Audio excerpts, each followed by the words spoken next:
I'd like to talk today about the seal of the confessional, an aspect of our experience of going to confession that perhaps we haven't reflected on much. A little bit of thought about it might help. To understand, we need to begin by thinking what confession is, or as it's sometimes called, the sacrament of penance. The Second Vatican Council taught us those who approach the sacrament of penance obtain pardon from the mercy of God for the offence committed against him, and are at the same time reconciled with the Church, which they have wounded by their sins, and which by charity, example and prayer seeks their conversion. This short but rich definition states that penance, or reconciliation or confession, is one of the sacraments, that it is a means of grace established by Christ and entrusted to his Church, and like all the sacraments is a sign and means by which faith is expressed and strengthened, worship is offered to God, and our sanctification is brought about. As a sacrament, it is a liturgical action, whose nature is intrinsically part of the worship of God. As the Catechism puts it, the formula of absolution used in the Latin Church expresses the essential elements of this sacrament. The Father of mercies is the source of all forgiveness. He effects the reconciliation of sinners through the Passover of his Son and the gift of his Spirit, through the prayer and ministry of the Church. The Church has always understood that intrinsic to this action of reconciliation is the seal of the confessional. The idea that what is confessed in this sacrament is the object of a most serious obligation of confidentiality by reason of its absolute and exceptionless nature and its utmost gravity. As one canonist wrote, superlatives are necessary. Moreover, this obligation is a very general obligation. It applies to all penitents and covers all their sins, and it may not be violated by anyone. The very image of sealing vividly illustrates that the content of a confession may not be revealed by a priest, even if the penitent asks him to do so. The custodian of what is sealed is God himself. As another canonist put it, whatever is heard in the forum of God should always remain in the forum of God. Both the teaching authority of the Church and the universal writing of canonists and theologians affirm the inviolability of the seal. Why do they teach this? The first theoretical basis for this is a natural law rationale. This seeks to prevent both the harming of someone's good name and the invasion of someone's privacy, both of which they have the right to retain and defend. There is no one alive who will not sin, and no rational person wants their sins, private failings and personal shortcomings held up for public scrutiny. The revelation of sins covered by the seal would cause such a deep wound to someone's heart that parallels cannot readily be imagined. To expose a person's private failings in this way would necessarily be unjust. This is all the more the case because the relationship between the confessor and the penitent is based on an implicit trust that takes for granted the total and permanent secrecy of the contents of the penitent's communication, which is a necessary protection for anyone who opens up the holy place of their own conscience. This act of trusting generates a claim to confidentiality which applies in justice. We may say this is supported by the modern right to religious liberty, which should be infringed by the requirement to repeat something said in the confessional against the teaching of the Church that such matters were subject to the seal. In the modern world, we sometimes say there may be a need to reveal secrets, and certainly the contemporary view of secrecy is much more negative than it has been in the past. Secrecy is often seen as having a negative connotation, and the moral imperative to preserve secrecy is no longer seen as so binding. But this natural law, basis for the seal, based on confidentiality, has an additional basis. Let's remember that the seal arises when an individual is engaged in an act of worship. We see this when we remember that penance is an act of public worship, structured by the liturgy, provided in the Church's liturgical books, whose normal place of celebration as is a church. As such, it is an aspect of the highest of all human goods, worship, which is the highest possible good because it is directed to God, who is himself the highest good. Both the good of the individual and the good of society already demands that such secrets should not be revealed, but this adds more. It prevents the impeding of an act of worship. This rule of God's own law operates because the seal is unequivocally connected to the foundation of the sacrament by Christ, and it's implicitly contained within it. The fundamental reason for this is that the sacrament of penance was willed by Christ as part of his plan for the salvation of every sinner, to offer them the hope of mercy even in this life. And this plan would inevitably have been unwelcome to the faithful if the sincerity and integrity of their confessions had been put to the test of exposure through the revelation of their sins. If the threat of exposure were present, a penitent would either not approach the sacrament or would not candidly and fully confess, which would make them violate God's law, which obliges the faithful to confess all sins.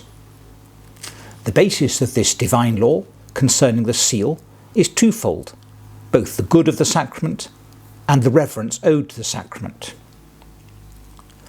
To this approach we may add that drawn from the ideas of St. Thomas, that the confessor should not reveal the confessional secret because he knows the secrets of confession not as a man but as God, since he stands in God's place in acting as a confessor. With these considerations in mind, we see that the basis of the seal is even deeper than the need to avoid the pain and harm of revelation which I've described above. It rests on the forgiving activity of God, who when he forgives reconciles us with himself, and with him there can be no sin. So if our sins are truly put out of God's presence, then they must correspondingly put out of the mind of his minister, the priest. This is one of the things entailed by what the Catechism describes as spiritual resurrection, restoration of the dignity and blessings of the life of the children of God, above all, of friendship with God. The Church's teaching on the seal has been confirmed by the witness of the saints, from St. John Nepomucene to Blessed Andreas Faulhaber to Blessed Philippe Siscar-Puig. These and other great saints gave up their lives rather than repeat what had been revealed to them in confession. So then, what is the seal? What is the priest bound to? Canon law tells us the sacramental seal is inviolable. Accordingly, it is absolutely wrong for a confessor in any way to betray the penitent for any reason whatsoever, whether by word or in any other fashion. So the seal covers all the sins, however serious, revealed by the penitent in confession, even if absolution is ultimately denied. The Code uses its strongest term of disapproval, not merely wrong but sacrilegious as well, to characterise any disclosure of the penitent's confession, even if partial, whether by words or any other means, for whatever motive. The general consensus of canon lawyers is that this seal is of divine law, so no human authority has the power to change this. So, when does the seal apply? We may state three conditions.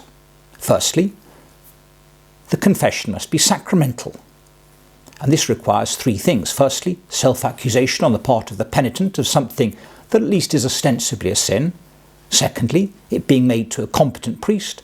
And thirdly, it being made with the intention of receiving absolution. So, dealing with the first, all sins are included, including sinful intentions and sinful motivations, as are all things which the penitent thought were sins, even if they turned out not to be in the end. The second condition is a bit more technical, but sometimes priests cannot be permitted to hear confessions, but if they go ahead and do so, and the penitent doesn't know this, then the seal does apply. And thirdly, there must be the intention to receive absolution, the intention to celebrate the sacrament. So any other sort of pretense, perhaps a confession made by pretense to embarrass or entrap or tempt the priest confessor, well, that wouldn't be a sacramental confession. And it's worth remembering that it's only confession, not spiritual direction, not counselling, not psychological testing. None of these are sacramental confession. And things can't be made confession retrospectively. So if you say to somebody, can we keep all that under the seal? The answer is no. The seal is only for confession. Everything else, even deliberate falsehood in the confession, is covered by the seal. So, what's covered by the seal? The seal covers the sins disclosed by the penitent during the confession. That's the main point. And the purpose of all the things that surround that is to prevent the penitent from feeling that confession is something horrible or odious. This could be because of the disclosure of his sins and faults to others, or because of a feeling that he has not been respected in some other way, even if there's no danger of disclosure. So it includes strengths and weaknesses of character of the penitent, facts or circumstances related to sins, information which might lead to the identification of the penitent or anyone else involved in the sin, the sins of other individuals, the denial of absolution, even the fact that a penitent has confessed, a serious penance, which might suggest that the sin was a grave sin, and any advice or disclosures sought by the penitent related to sins. The list is broad, and what I've just said is by no means exhaustive. Though sins are the essential object of the seal, all these other aspects are necessarily covered in order to protect the seal. You can see in some of the older theology books how priests were taught with great care and anxiety not to speak about things in such a way that people might think they were disclosing confessional matters. We probably need to find a new way in our training of clergy to bring that point across today.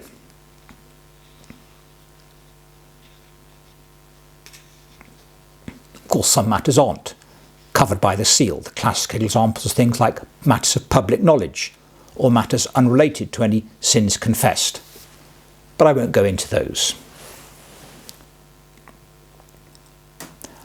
Canon law takes this so seriously that there are a number of further provisions to protect the seriousness of the seal, which involve forbidding the use of any knowledge gained in confession, even if there's no danger of revealing what had been confessed.